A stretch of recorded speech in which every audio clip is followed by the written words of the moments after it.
Good evening, ladies and gentlemen. Okay. Baruch atah Adonai Eloheinu melech haolam shehakol nihiyeh b'dvaro. Kim, do you see me online? I just went on this second.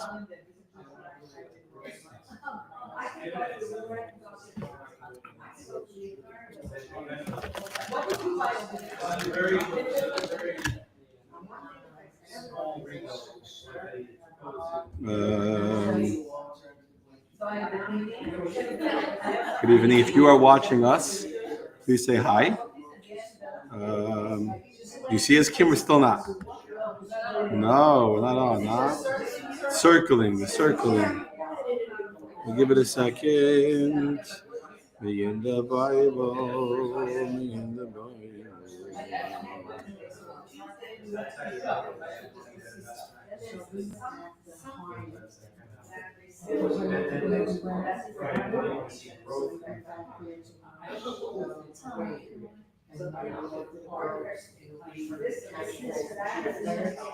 Okay. Okay, good evening, ladies and gentlemen. Let's see. Ooh, not live. Not even live.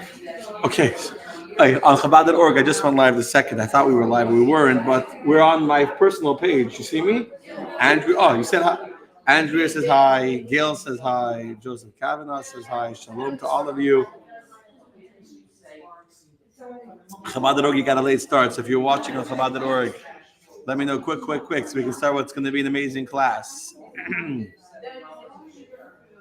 Okay, you ready? I can pick this up a little bit.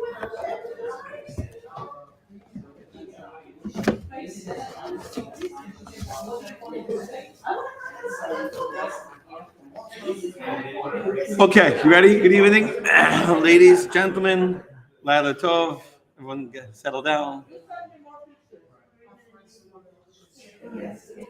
Okay, no? What? I mean, I'm definitely on because I'm getting the comments.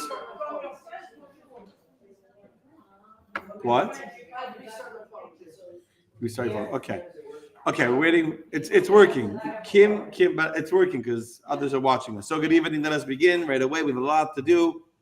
It's one of those classes I go in where there's so many different ideas to go, so many different directions, so many different beautiful thoughts. I know where I want to go. Well, we'll get there. So first of all, tonight's learning is in the memory of Yitzchak Tzvi ben Yosef, because the Shama should have an elevation. Secondly, it's also in honor of my son Zalman. My son Zalman. So yesterday, those who were here, my son Zalman put on Tefillin for the very first time. Save the date, March 29th is his bar mitzvah. And his hat and jacket, which is the Chabad style when the boy becomes of bar mitzvah age, they start to wear a second covering during praying. Besides wearing a kippah, which we wear all the time before you pray, you put on a second hat as a sign of expression of respect. Also put on a jacket. Also, when you're praying, you shouldn't pray like in your just casual clothing. If you're going to a king, you enter a king with a jacket, with a hat. So we pray with that hat and jacket. So he started wearing that. And so you see, it looks like very grown up. And the Chabad custom is that we start already putting on the tefillin without a blessing 2 months before as a chinuch, as an education. With all mitzvot, we do that. Every mitzvah we do, when does the child become obligated in eating matzah on Pesach? When he becomes bar mitzvah. Nevertheless, we start earlier to give them the chinuch, to give them the education. So when they reach the age, they'll know how to do it, what to do, when we do it, why we do it, etc. He did not make a blessing. When he put on the tefillin yesterday and today, he put it on, he did everything right, he didn't actually make a blessing. He can't make a blessing because he's not actually obligated on the mitzvah until it becomes bar mitzvah. So until you're obligated on the mitzvah, you have no obligation. You can't make a blessing on something you're not obligated to do. It would actually be a blessing in vain. Be a blessing in vain. So you can't make a blessing if you don't have an obligation to do something. So he does not make a blessing. God willing, on the day of his bar mitzvah will be the first time that he actually makes a blessing on the tefillin. But yesterday he started putting it on. Why, as opposed to what? 3 months, as opposed to 2 weeks, as opposed to a week before is not enough time. I don't know. That became the Chabad custom going back from the Rebbes of earlier generations. I don't know the logic why it's 2 months, but that is the Chabad custom. that it's 2 months. This is written clearly in different books of Chabad customs, and this is the way it is in all Chabad families. I don't know different communities. Shall we stand or shall we sit? Yeah. And he does it every day. Every day. Not only that, when he prayed at Mincha yesterday, he prayed in the afternoon. He put on his hat and jacket, and he prayed in his hat and jacket. And So yes. So he's becoming a big boy. And what's amazing is that this week, the week that he started to put on tefillin, is actually the week when the Torah reading talks about the mitzvah of tefillin. The first time and the second time that we are introduced to the mitzvah of tefillin, both times that we're introduced is actually both in the end, in the last chapter of this week's parsha, the parsha of Bo.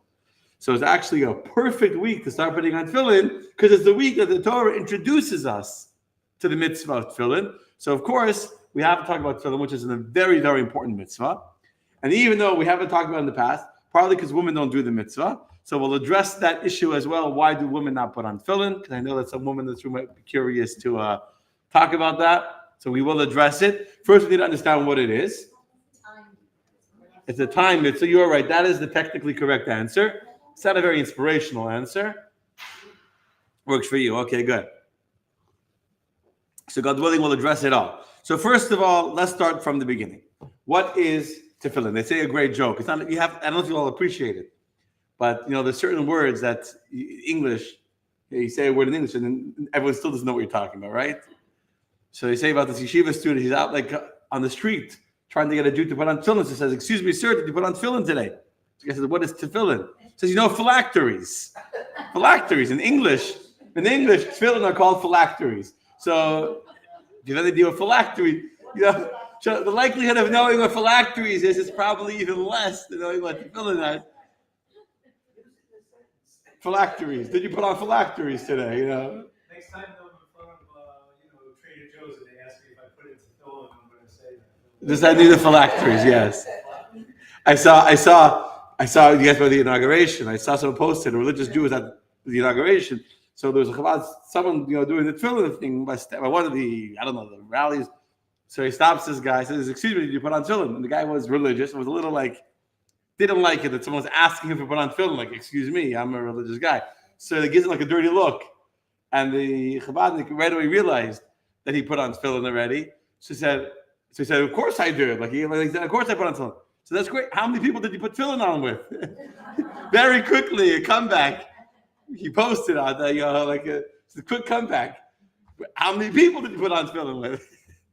Put on with yourself? That's not a kunst. That's not a trick. Anyway, so let us start by opening up the end of this week's Torah reading, which let me just give you a little bit of introduction. First is talking about the celebration of the Exodus for all future generations. Right? This week's Torah reading, the Parsha of Bo, is the Torah reading that discusses the Exodus of the Jewish people from Egypt. And the Torah tells us that, first of all, the Torah goes through in great detail, God telling Moses about the Pesach Seder. The first Pesach Seder in history, when the Jews sat on the night before our Exodus, on the 14th, the night of the 15th. We had the Pesach Seder with the blood on the doorpost, the whole story. And then we ate the matzah, and then we left Egypt. And then after that, God says, that for all future generations, this will be an eternal statute to the Jewish people, not to eat leavened bread, not to eat chametz for 7 days, and every year to have a Pesach Seder, and to eat the matzah and the maror. All of the laws of Passover, the matzah, the maror, the leaning, and it all comes from this week's Torah reading. And then we're introduced in the end to the 4 sons. Not all 4 are in this week's Torah reading. 2 of them are probably in this week's Torah reading, maybe 3. I think 2. I didn't look carefully. And the Torah is telling us how you're going to have an obligation to ensure that all future generations do not forget the story of our enslavement and the story of our Exodus. And you have a child who will ask you, what is this? And you'll say to him, with great power, with a mighty hand, God took us out of Egypt, that we should remember all the miracles he did. And it is in that context, in the mitzvah of making sure that you tell over the story to your child or children. I don't get distracted on the 4 sons, how the Torah understands that each child is unique. There's no one size fits all answer when it comes to educating children. Don't think that because this answer worked for child A, that the answer is going to work for child B. Child A in the Torah is a unique child with a unique kind of question. And by the way, sometimes the question itself may not be that different, but in the nuances of the question, if you pay attention to the details, to the tone, to the style of the question, you'll see already it's a whole different kind of answer. And child B needs child B's answer, and child C needs child C's answer, and child D needs child D's. There's no one size fits all answer. And it's in that context, the Torah tells us the following verse in the following mitzvah, chapter 13 of the book of Shmos, the book of Exodus, this week's Torah reading, verse number 9. V'haya l'cha la'oz al yadcha. The Exodus will be for a sign for you. Well, this translation, I did it very quickly, has a little additional commentary in the words. It will be a sign for you when you wear the tefillin on your arm.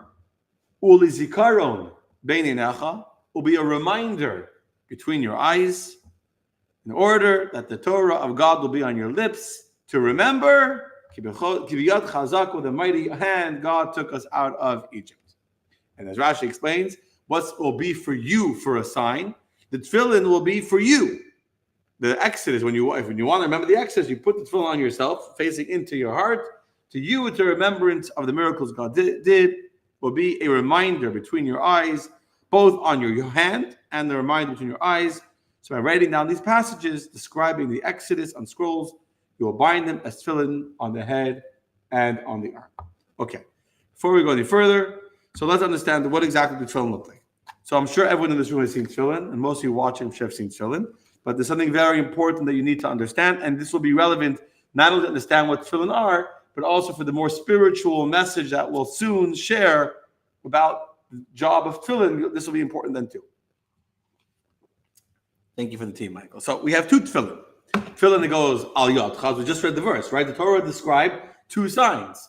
A sign upon your hand, and then the Torah described a reminder between your eyes. So when we put on tefillin, we have two boxes. One goes on our hand, or rather our arm, opposite our heart, facing inwards. There's a knot that goes there. We tie the knot because it says ukshartam la'oz al yadach. You shall bind them as a sign upon your hand. Not here, but in Shema we say ukshartam to bind them. And so that goes here. 7, we do 3 around the arm, the bicep, 7 times around the arm, then around the middle finger 3 times. And then we have the head tefillin, which is between your eyes. A reminder between your eyes. It goes right over here with straps going to the back and then down. Now they look the same, right? Every bar mitzvah boy I've ever learned with has seen these and many more. I actually have a whole bag with all different sizes, different qualities, so you can see what makes tefillin more expensive, less expensive, not kosher, yes kosher. This pair is the biggest pair I have. It's a very good quality pair. They're not kosher. They're very old, but they're big, so it's easy to see. I want you to understand the difference between the head tefillin and the hand tefillin. You know the differences? Let's see. I'm going to show you. So I'll start with the hand tefillin because it's first in the verse. It's easier. What? You've got to. Well, the straps, how you tie it, obviously is different, but the actual box that you're putting on your arm and your head are different. The hand tefillin is one box. Whoopsies. It's one compartment inside, and inside is one scroll. It's one scroll, a handwritten scroll, like this. Yes, it gets longer and longer and longer. And if you can see it, it's actually a beautiful, beautiful. This is a very well written. It's not kosher anymore, but it's very well written. If you come closer, I can show you. See, it's written very neatly, neat lines, neat letters. Every letter is exact. But the point is, you'll see that there's 4 paragraphs on this parchment. So if you're paying attention, here's paragraph number 1, which is from this week's Torah reading. Kadosh Likol B'char. Exactly the verse we just read is in this first paragraph. Paragraph number 2 is the second paragraph of this week's Torah reading. Paragraph number 3 is the Shema. Shema Yisrael Adonai Eloheinu Adonai Echad. Paragraph number 4 is the second paragraph of the Shema. V'haya im shemoa tishma mitzvosai. Okay, which is the second paragraph of the Shema. So you see, if you can see from where you're sitting, if you're watching online, there's 4 paragraphs here, right? 4 different paragraphs on one long scroll that go into one compartment over here, and that's what gets tied onto our arms. The head tefillin is very different. The head tefillin is actually 4 compartments. You can see that There's 4 compartments in here with 4 different parchments. And they're a little hard to get out. There we go. So I'm going to pull one out. Okay, there's 4 of them in here, 4 different parchments, slightly bigger one.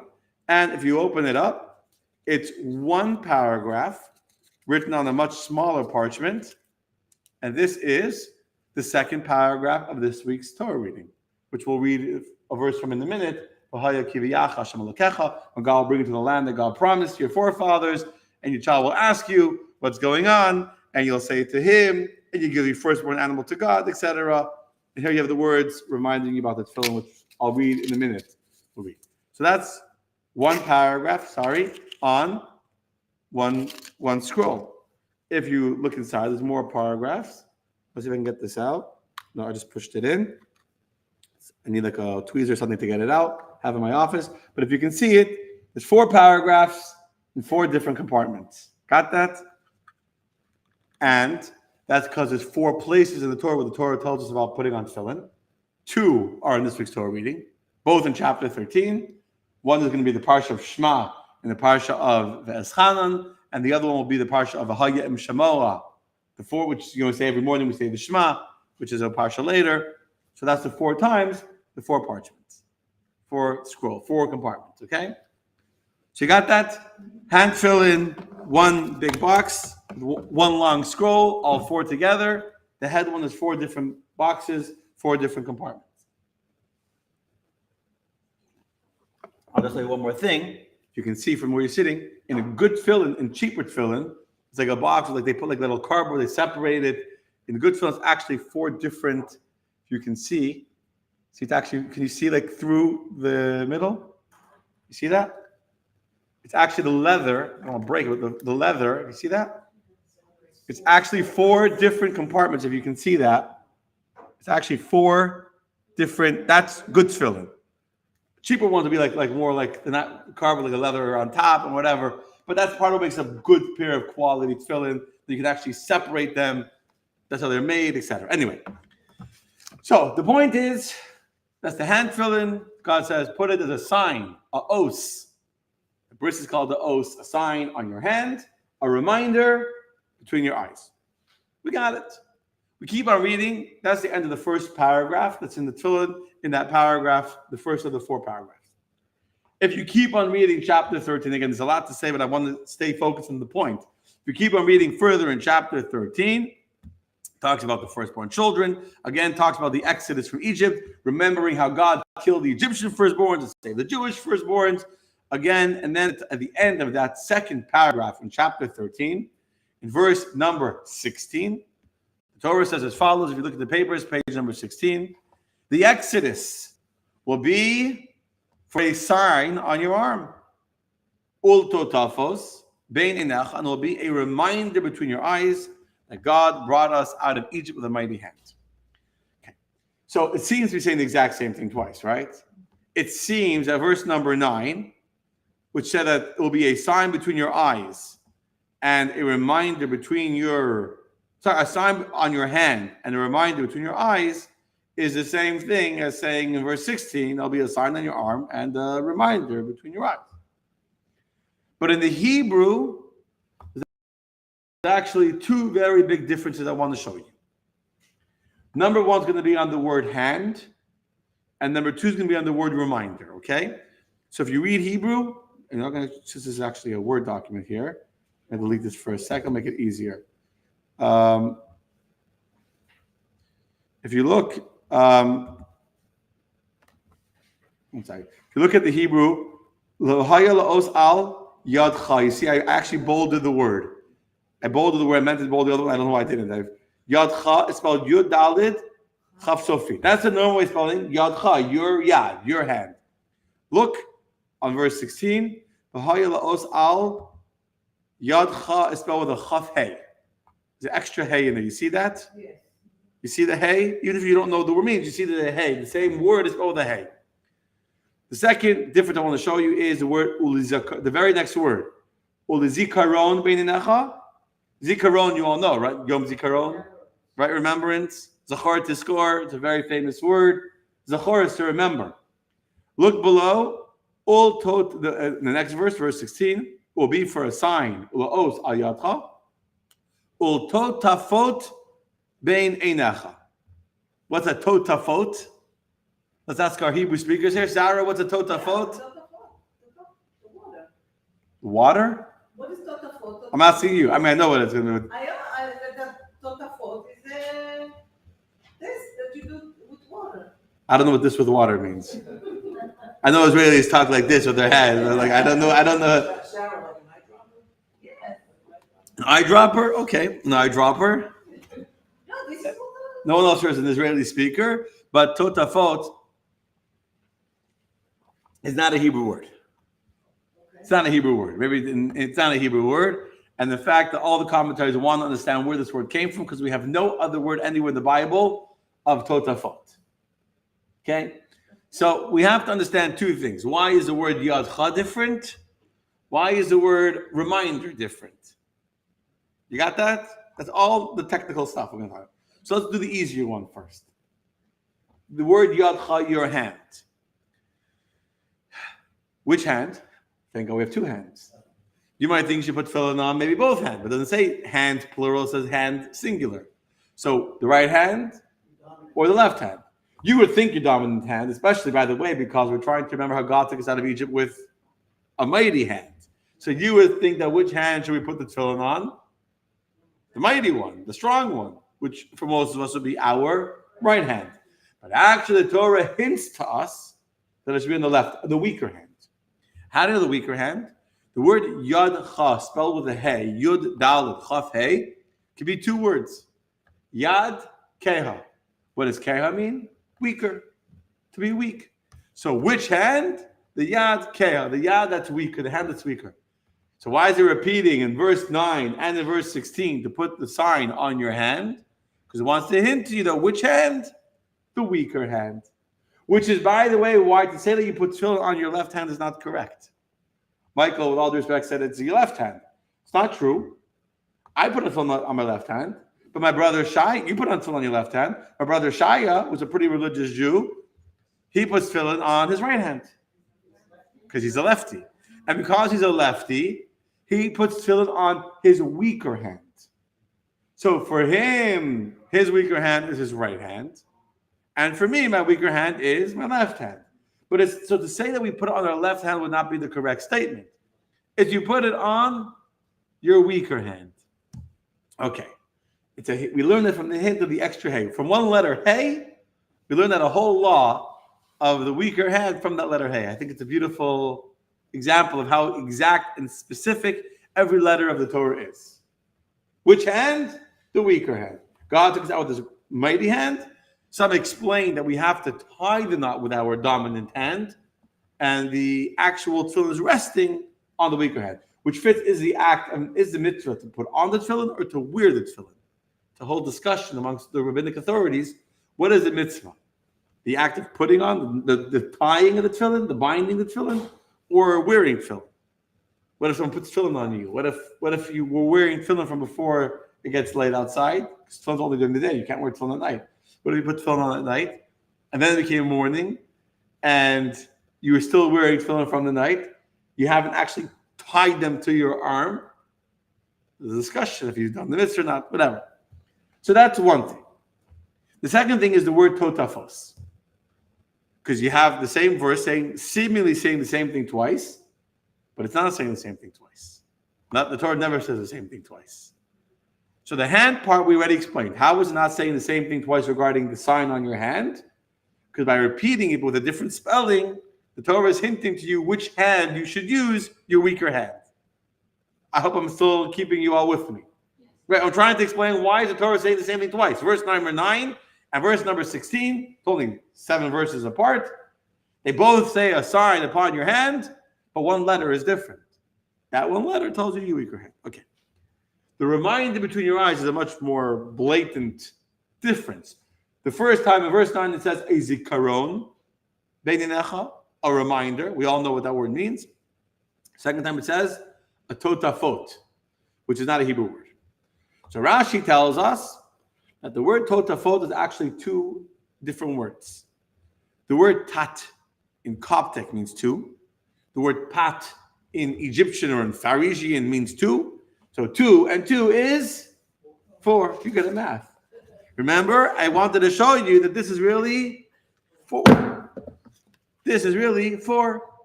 So the head tefillin can't just be 4 paragraphs on one parchment. It has to be 2 and 2, which is 4. This 4 compartments with a 4 inside, like that you see. Okay, that is one understanding of the word tot tafot. 2 and 2 is 4. So the reminder is hinting to you shouldn't just be like the handful of one long parchment, but rather should be 4 different parchments with 4 different compartments. So it's not repeating itself. Rashi tells us another. If you're reading it inside, you have the paper. Nachem and Saruk explains that totafot is from the idea of speaking. Whoever sees it will speak about it, but whatever. Let's not go there. Okay, anyway. So that's all the explanation for the second time. Other rabbis say that the word totafot is from the word like v'hitfu, is like sweet wine.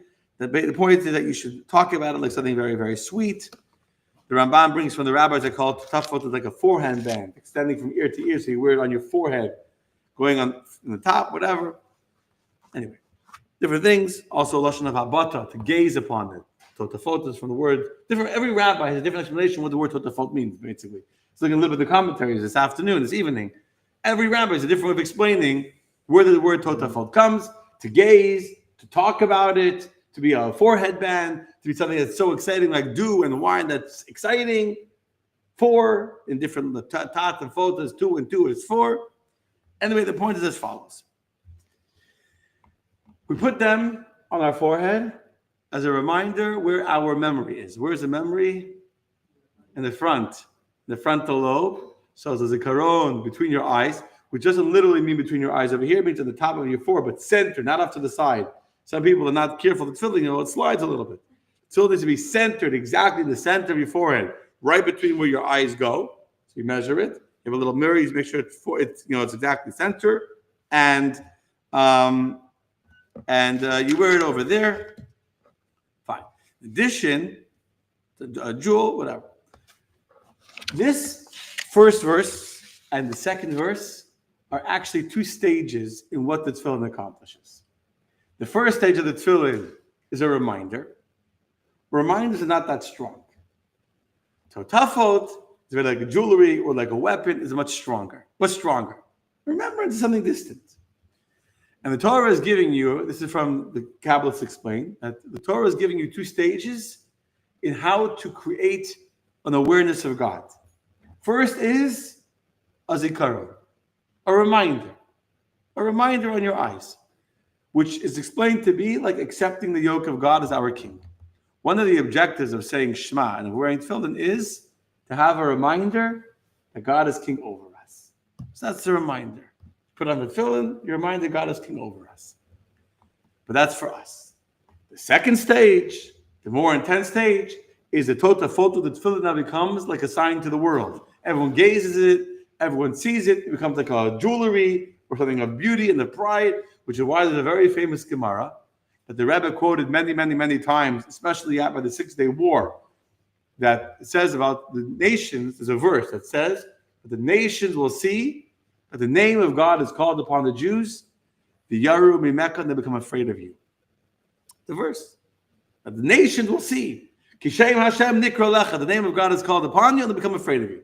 Says the Gemara, and Phil, it says the Gemara, what is it referring to? That said they'll see you, and they'll come. It's a here from Eliezer Haggadah, who says that what is this verse referring to? It's referring to the tefillin shel rosh, specifically the head tefillin. That when the nations see that we're wearing the tefillin on our head, nations see the name of God is upon us, and the nations become afraid of us. And this is what happened, by the way, by the 6-day wars when the Rebbe started the tefillin campaign. The Rebbe started a campaign that every single Jew should put on tefillin every single day, and especially the Israeli soldiers. At that time, Chabad Hasidim in Israel went to every army base in every place where there were Israeli soldiers, going into dangerous places. And they went to every Israeli soldier, giving them the chance to put on tefillin. And the miracles of that war were tremendous. And literally the verses that describe how the nations will be afraid of you came true in the 6 Day War. The Egyptian army fled. The Egyptian army was, I don't know the statistics off the top of my head, I think it was like 15 to 1 in the Sinai Desert, like 15 Egyptian soldiers to 1 Israeli soldier. It's a statistic that's mind-boggling, because even the worst army, when you're 15 to 1, you should be winning the war.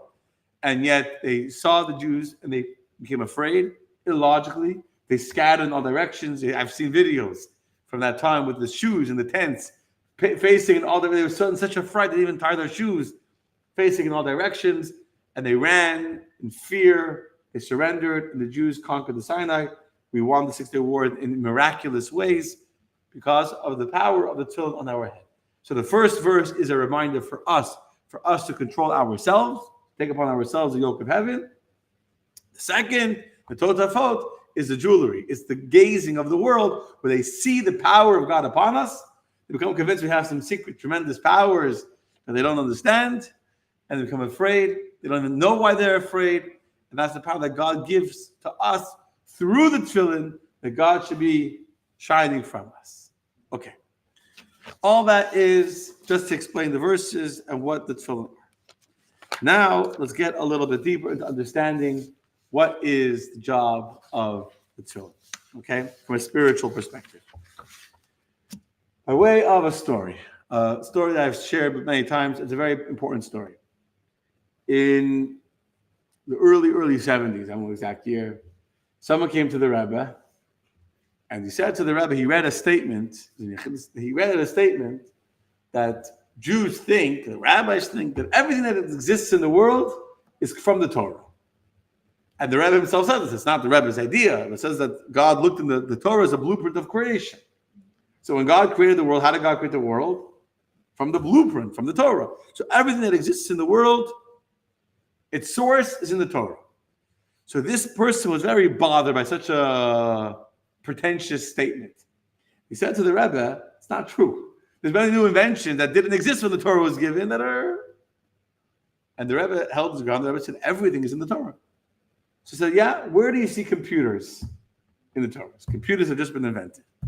Computers are like the coolest thing. Where do you see in the Torah computers? So the Rebbe, without blinking an eye, said Tefillin. Tefillin. So the Rebbe said to him, what exactly is a computer? A computer is a typewriter, and a memory, and a music player, and a calculator, and a hard drive, and a photo collector, all in one thing. How? Because you have cables that connect the printer, and the typewriter, and the keyboard, and the speakers, and the memory, and the processor. And because you have all these cables that connect it, one machine is able to do so many different things and process so much because of the cables that connect it. So too, the human being is a very powerful machine. And we have many different powers to us. We have our head, and we have our heart, and we have our hands, which represent 3 completely different powers of the person. We have the ability to think, to know, to theorize, to philosophize, to understand, and be intellectuals. We have our heart that's emotional and feels and is sensitive and is happy and is sad and is angry and is selfish and is selfless. And then we have our hands, things we do. And very often, the 3 are totally out of whack with each other. There's no interconnection between them. There's no synergy. There's no communication between what your brain says and what your hands are doing. Your brain says, don't eat that food. And what's your hand doing? And the brain saying, don't get into an argument with her. And as your brain is telling you, don't get into an argument, what are you doing? You're arguing, right? And you can't control yourself. And you're getting upset. And the brain says, hey, don't get upset. Don't get upset. She's just having a bad day. And you get upset. The brain says, go say you're sorry. And you know that you should say sorry. And you know that life will be much better for you if you say sorry. And your brain says, do it. And your heart can't do it. You're afraid, your ego, you're sensitive, you're embarrassed, you're afraid of whatever the reason is. You know, your ego, right? So your ego, or your heart, or you're afraid to be vulnerable, or you're whatever. So your heart feels one way, and the brain is thinking something totally different, and there's no cable connecting them. So they're on two different people. The whole objective of the straps of the tefillin is to create a synergy, to create an interconnection that brings our brain, our heart, and our hand into tandem, to bring them together to function in one cohesive wholesomeness, in one unified behavior. And in fact, that's a little bit more of a dramatic way of saying exactly what the introduction or the meditation to putting on tefillin is. If you look in the Siddur, in the beginning of the prayers in the English, before you put on the tefillin, I was teaching this to my son the other day before I started putting on tefillin. Actually, there's very few laws that are in the Siddur, but the Torah in the Siddur, it's in Jewish law, what you're supposed to think about as you're putting on the tefillin. What are you meant to think about? You're meant to think about the fact that you're tying the tefillin onto your arm opposite your heart, and you're tying the tefillin onto your forehead, between your eyes, opposite your brain. And in the tefillin is written how God took us out of Egypt and the power of God. He controls the universe. Everything that happens in the world, God's in charge. That's the idea of the Exodus, really, is that God runs the universe. And the idea of Hashem's oneness, that's the Shema. Shema Yisrael Hashem Elokeinu, Hashem Echad, God is one. So we put onto our heart and onto our heads these parchments that contain within them the verses describing the Exodus from Egypt, and the verses describing God's power over the universe and His oneness in the universe, in order to give over, to subjugate, to focus and to dedicate our heart and our head, and it doesn't say, but also our hands, also our actions, to be focused, to be unified, to be integrated in synergy and properly serving Hashem. So that is the idea of the tefillin. And in fact, that's why, what do we put on first? The hand tefillin or the head tefillin? The hand tefillin. And if I can get a little bit complex here, you're all scholars and you're all smart people. So you might notice that if you look in the prayer book, I'll take back the prayer book for a second, there's actually two different blessings for the tefillin. Now, the Chabad custom, and I believe it's the Ashkenazi custom, is that we don't say both blessings unless we make an interruption. So the first blessing that's made on the hand tefillin is Baruch Atah Hashem, etc. Blessed are you, Lord God, who commanded us with His mitzvot, and He commanded us lahaniach tefillin, which means to put on tefillin. It's an action to put on tefillin, to tie the tefillin. And the second blessing that we say on the head tefillin is Baruch Atah Hashem, Elokeinu, Melech Haolam, Asher Kiddushanu, etc. He commanded us, He sanctified us with His commandment, al mitzvat, mitzvah of tefillin. Not on the act of putting on tefillin, but on the mitzvah of tefillin. So what's the difference? What's the difference between these two different blessings? On the act of putting on tefillin or the mitzvah to have tefillin? So is the mitzvah about the act, or is the mitzvah about the result? Is it mitzvah to tie the tefillin, or is it mitzvah to have a reminder on your eyes? And actually, it's both. For the hand tefillin, the mitzvah is the binding of the tefillin. In fact, it's not in this week's Torah reading. Here it just has a sign upon your hand. But in the Shema, what does it say? Ukshartam laos al yidecha. Adds another word. To bind them as a sign upon your hand. So it still says a sign on your hand, but it adds the word to bind them, to tie them, to create a limitation, to stop the heart from running away. Our hearts very quickly begin to run. That's what happens. Our hearts begin to run. And so what do we need to do? Tie it. Put a leash, and bind the heart to limit it that it can't run away. That is what our job is when it comes to the heart. The act of binding it. The head is already a lot more complicated. The head is much harder than just binding it. To transform it, to change the way you think about something, your mind, your thought process is already a far more advanced stage of self-control, etc., which is in the Tanya, it talks about moach shalta halev, to change your mind, to change your brain. But the point is, the first step, put the leash on the heart. Tie the heart. Limit your impulses. The next step is to bring that into the 3 straps of the arm, which represent the 3 conscious levels of intellect, etc. I don't want to get too complicated. I don't have time of the emotions. Let's forget the 3. 7 straps. What's the 7 straps on the arm? The 7 emotions. Right? If you know it's Sfirata Omer, the counting over, we have 7 emotions. Chesed, the first strap is a strap, represents kindness. Second one is Gevura, which is discipline. Third one is Seferet, which is compassion, mercy. Fourth one is Netzach, which is victory, perseverance, never giving up. Next one is Hod, which is being in touch with somebody else, surrendering to someone else, being empathetic to somebody else. Yesod is bonding, connection, true empathy. Then there's Malchus, which is kingdom, self-expression. Those are the 7 straps in the arm. Then comes the hand. We go around the middle finger 3 times, which is the Netzach Hod Yesod of the midos, the action. Around the middle finger go 3 times.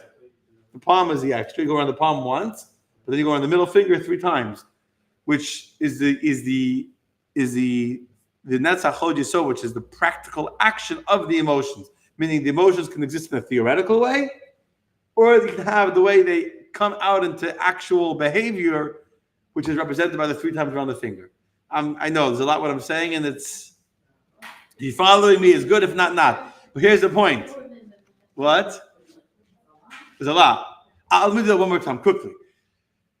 We're putting a leash on our arm, right? Opposite our heart. We can actually tie our heart, so we're binding our arm with the parchments that describe God's control over the universe, His oneness over our hearts.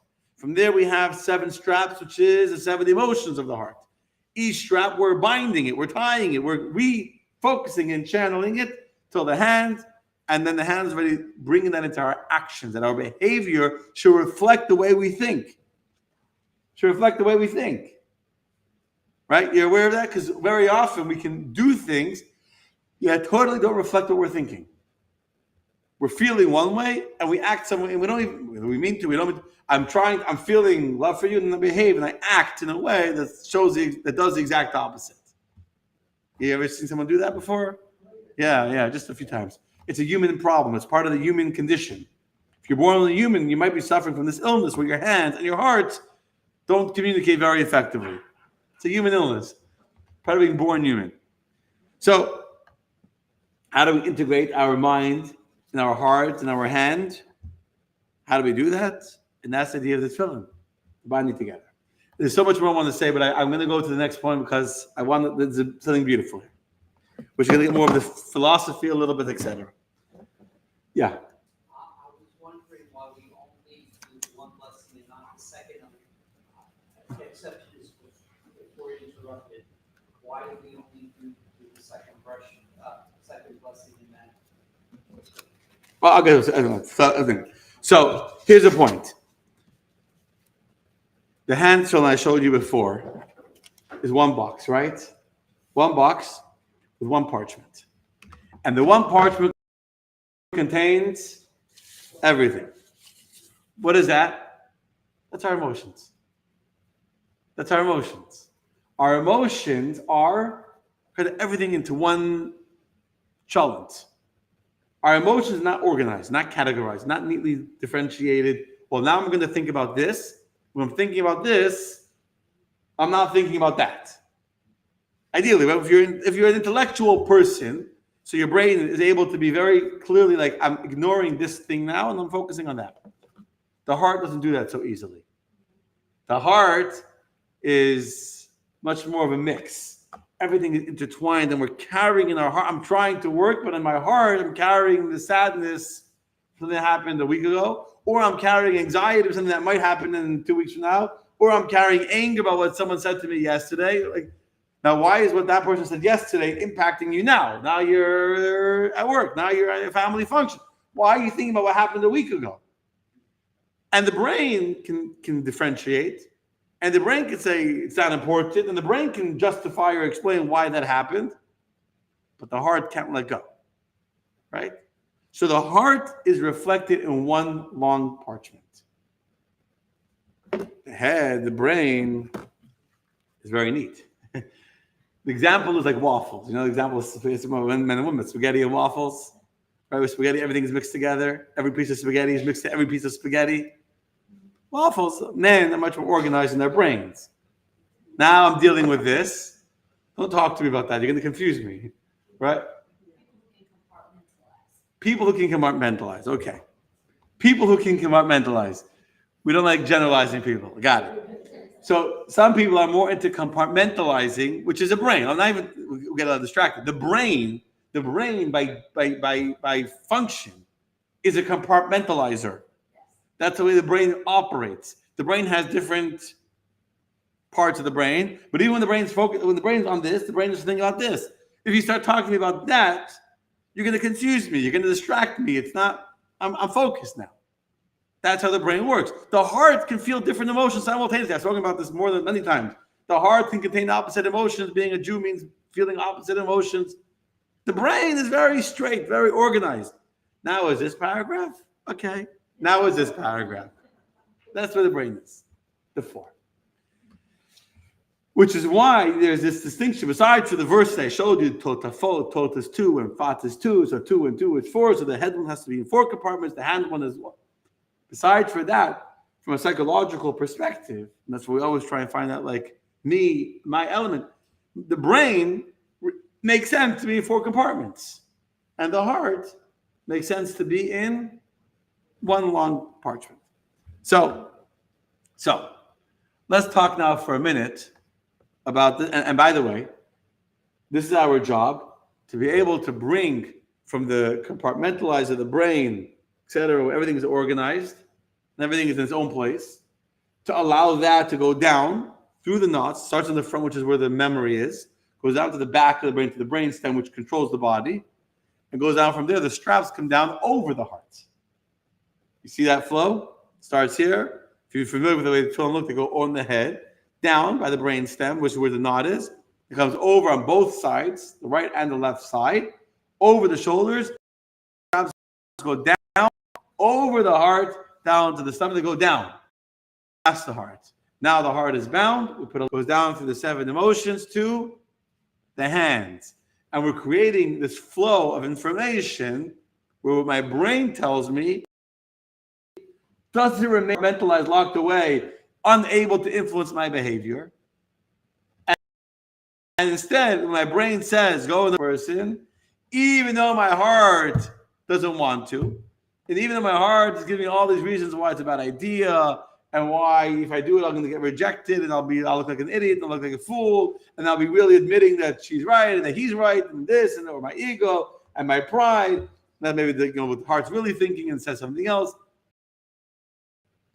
And we create an ability for the mind to rule the heart and the mind to control and to influence and to have impact on the heart. And then from the heart, when you feel a certain way, it can go down to your hands. You actually act upon what you feel. Because many people will feel, make you say, I'm Jewish in my heart. I don't need to do the mitzvah, I'm Jewish in my heart. It's good you're Jewish in your heart, but guess what? That's they say the joke. Why do some of the Jews have heart attacks? Some of the Jews have heart attacks because all their Judaism is on their heart. There's a lot of strain on the heart. It's too much strain on one nebuch, one heart. All that Judaism. So share the wealth a little bit. Spread it out. Learn a little bit. Pray a little bit. Speak a little Torah. You're like, let other parts of your body also have some of the Jewish experience. Don't leave it all in the heart. So I'm Jewish in my heart. The point is, if it's in your heart, you should also, if you love. Another joke. So this guy comes to the heart doctor, to the cardiologist, and he says, doctor, I'm having a lot of pains in my heart. I'm having very bad chest pains. So what's the first thing the doctor does? He takes his hand to feel his pulse. So the doctor's listening, he's closed his eyes, he's listening, his fingers are on the guy's hand, on his wrist, by his pulse. He says, doctor, you didn't hear me. I said, I prayed in my heart, not in my hand. The doctor says to him, the way for me to know what's going on in your heart is by what's happening in your hand. And that's a very, very powerful story, by the way. How do I know what you feel? By the way you behave. If someone says, I love you, and then they hurt you, then they don't love you. Sometimes I care about you and you're very important to me, and they don't do anything for you, and they don't call you, they don't talk to you, they're not there for you, then the love is not so intense. And by the way, the other way also. How do you know if someone loves? Not if they tell you I love you, or if they behave in the love, with love and they do for you. That's how you know what's going on. How do I know if a Jew is a Jew in his heart? If the hand acts Jewish, if the hand is giving charity, the hand is putting on tefillin, then you know that the heart is actually connected. It's very important. Anyway, so where would I hold it? Okay, so that's the journey going down from the brain to the heart to the hand. This flow. So now I'm going to kind of go on a limb a little bit. Saw this from Rabbi Jacobson. I think there's a vart over here. There's a point. I'm going to develop it a little bit. It's not my idea, but from him. But I think that there's a true point here. So this is not from the Chassidus. It's not like written in the books. But why do women not wear tefillin? So the technical answer is that tefillin is a time-bound mitzvah, as Michelle said before correctly, meaning by Jewish law, any mitzvah that has a specific time that it needs to be performed, women are automatically exempt. Why? Because a woman's primary job is to be home, to take care of her kids, to raise a family. They don't need, and they're not limited by things that are stuck to a time frame. So women, to begin with, were exempt. And that's the correct answer. But it's not a full answer, because even though women are exempt, they should still be allowed to if they want to. For example, women are also exempt from hearing shofar in Rosh Hashanah. Rosh Hashanah is a time-bound mitzvah. Women accepted it upon themselves to become liable. Meaning, the fact that today a woman hears shofar is only because a woman became an accepted tradition by women, not by the rabbis, by the way. By women, that they want to be part of the mitzvah of shofar, and therefore they obligated themselves in being obligated in the mitzvah of shofar. Same thing with lulav and esrog. There are some communities that don't let a woman make a blessing on the lulav and the esrog. Why? Because even though it's a mitzvah that women do, it's a time-bound mitzvah. Just like my son can't make a blessing on the tefillin because he's not obligated in the tefillin yet, so too in the Sardi world, women don't make a blessing on the lulav and the esrog because they're not obligated in it. Now, Chabad doesn't take that approach, and once women accept it upon themselves, they have the mitzvah as much as men, and they have to do it, etc. Not as much as men, but they have the mitzvah, and they make a blessing. And it's important that a woman should be given the opportunity to shake a lulav and esrog, just like it's important for a man to be given that opportunity, because they made it something that they needed to do. So why is the same thing not with tefillin then? I mean, obviously, women didn't accept it upon themselves. The fact is that for centuries and centuries, Jewish women didn't go to synagogue. They didn't go to pray at the minyan because they were taking care of their families, raising a family, etc. So it never became an accepted thing amongst women upon themselves to be obligate themselves in it. But a little bit deeper, why should the women, if they want to, put on tefillin? They want to. So what's wrong? Some say it's the wrong. You're taking something from it's like wearing clothing of a man on a woman. Some say that there's a prohibition against showing off your righteousness. There's a prohibition called mechazeh kiyuhara. You're not allowed to do something that only a God-fearing person will do if you do it in a way that shows off like it's like ego. Certain things in Shulchan Aruch and Jewish law are forbidden to not become egotistical. So, for example, wearing multiple pairs of tefillin. For example, talking about tefillin. There's different opinions how the order of them and how they should be placed into this box. See, I just showed you a box with 4 parchments. Oh yeah, 4 parchments. But which way do you put them? Which parchment goes in which compartment? It's a huge debate amongst the rabbis. And in fact, every morning I put on 2 pairs of tefillin, both Rashi and Rabbeinu Tam tefillin, to go according to both the views. There's actually more views from Moshe Rabbah and Ravid. And in Shulchan Aruch and Jewish law, it says that a God-fearing person should put on both pairs to do according to all opinions, both Rashi and Rabbeinu Tam, because each holds that the other pair is not kosher. So according to Rashi, the Rabbeinu Tam tefillin not kosher. According to Rabbeinu Tam, Rashi tefillin not kosher. If you're following me, so you got to do according to both. So a God-fearing person should do it, but you shouldn't show it off. So some people used to put on the Rabbeinu Tam tefillin in private. They would do it, but they wouldn't let people know that they did it. They wear like small behind on the like very small tefillin. They were wearing a second pair of tefillin, no one should see it. They would cover it, you wouldn't see they were wearing two tefillin at the same time. We don't do two at the same time. It's known that the Rebbe actually put on 4 pairs. It was a tradition of his families. He also put on a pair called Shemush Rabbah and a pair called Ravid. 2 more pairs. People don't do it, but very, very holy Jews do it. But it was done in secret. No one ever saw the Rebbe doing this. It's a known, it was a known thing the Rebbe did in his office. But it was never done in public because that would be showing off your righteousness. Was it done privately? So for a woman to show off by coming to synagogue and wearing tefillin and showing off her righteousness, that she's more righteous than women are required to be, is an act of righteous show that's actually more dangerous for your spiritual state than not doing it. That's another classic answer. But I want to say, okay, but what's really the point? Really the point is the question. Why did my son Zalman not put on tefillin until 2 days ago? The mitzvah of chinuch. Think about this for a minute. The mitzvah of education. When does the mitzvah of education begin? The age of 3. As soon as you're born, age of 3. He started wearing tzitzis and the yarmulke when he turned 3 years old. He started eating matzah when he was 3, or whatever, approximately. Started kissing the mezuzah even before he was 3. He started praying. He prays every day in school. He started saying morning blessings and on the food before. With God's name, he says a blessing. He's not obligated. So why is he making a blessing on food before he's obligated? Why? Because you want to educate him. You don't wait till you're 12 and 10 months to start educating things. The earlier you start educating them. So if so, why do we not start a little boy putting on tefillin? Why does a 6-year-old not put on tefillin? Or a 9-year-old put on tefillin? Let him put on tefillin and start being educated, putting on tefillin every single day.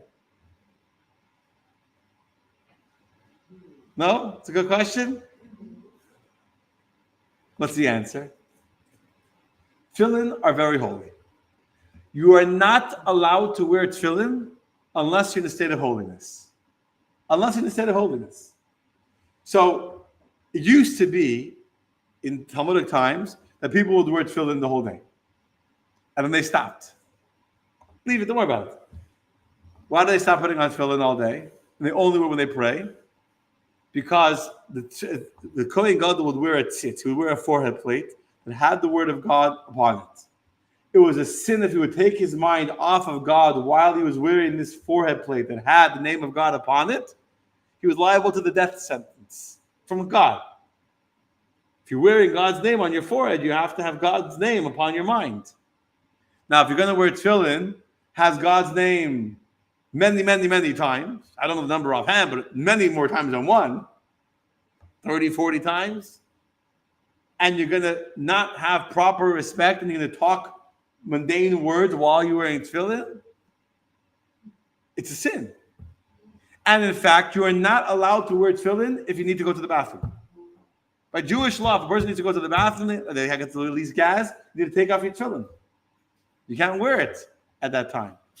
A person is not allowed to wear tefillin while they're doing mundane things, doing business, etc. You have to be focused on God.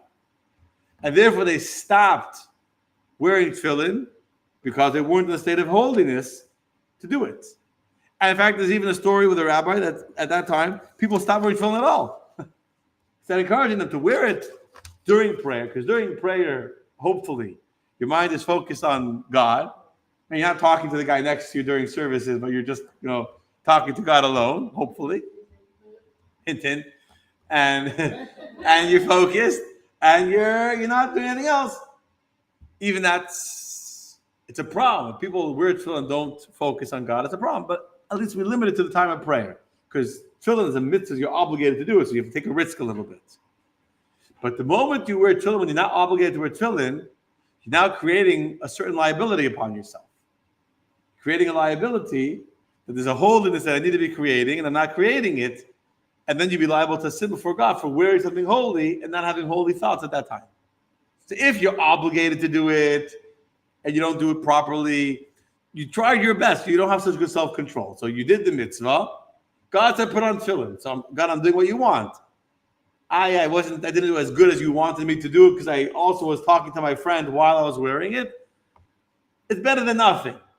It's not ideal, but it's better than nothing. So put on tefillin, even though you're going to be sitting in synagogue and you might talk, because at least God told you to.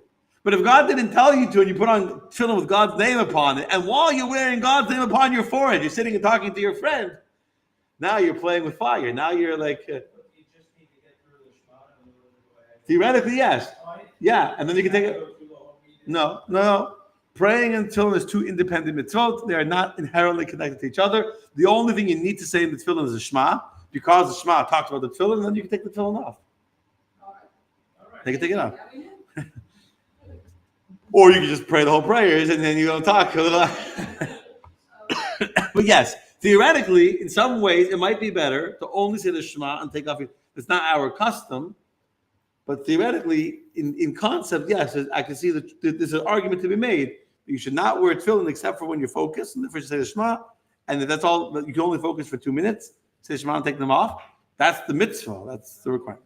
Your custom is how you work at it. Yeah, which is in the whole Jewish world, we wear tefillin during prayers. It's not only a Chabad thing. You go to any religious shul, any community, they wear tefillin the whole time they pray, even though many shuls, not only Chabad, they talk in the back. There's some guys that are praying, and some guys in the back. No,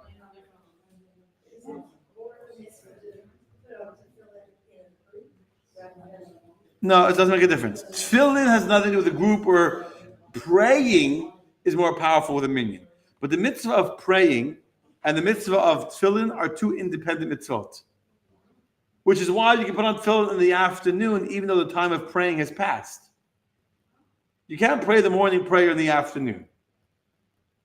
You can put on tefillin in the afternoon, because the mitzvah is not connected. The mitzvah of tefillin and the mitzvah of praying are two different mitzvahs. So in the afternoon, you can't pray. You can't say the Amidah now. We can do mincha.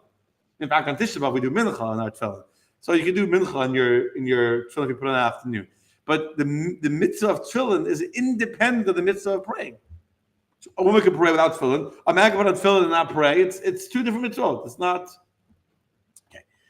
So here's another possible explanation why a woman doesn't need to wear tefillin.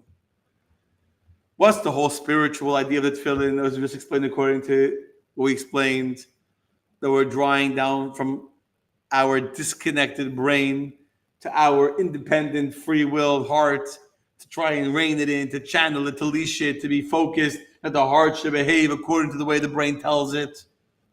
And that the heart should influence our hands, and our hands should behave according to the emotions of our heart. Who needs that? The men. Women have more what we call emotional intelligence, EQ, where a woman can feel in the heart what the brain tells it much quicker than a man can. Which is why a woman can think about all different things and have a conversation about all different conversations. I'm generalizing here, but yes, men are not so capable of doing that, because for the man, our hearts and our heads are naturally more independent of each other. The natural connection, what's called, I'm going to call emotional intelligence, where we can see someone or see something, and from what we see, create an emotion from that, or hear a story and emotionally feel that story. Women naturally do that. Men need a lot more work. I heard something, and now I need to work on making what I know in my brain actually trigger an emotion in my heart. It's a much harder feat for a man to do than for a woman to do.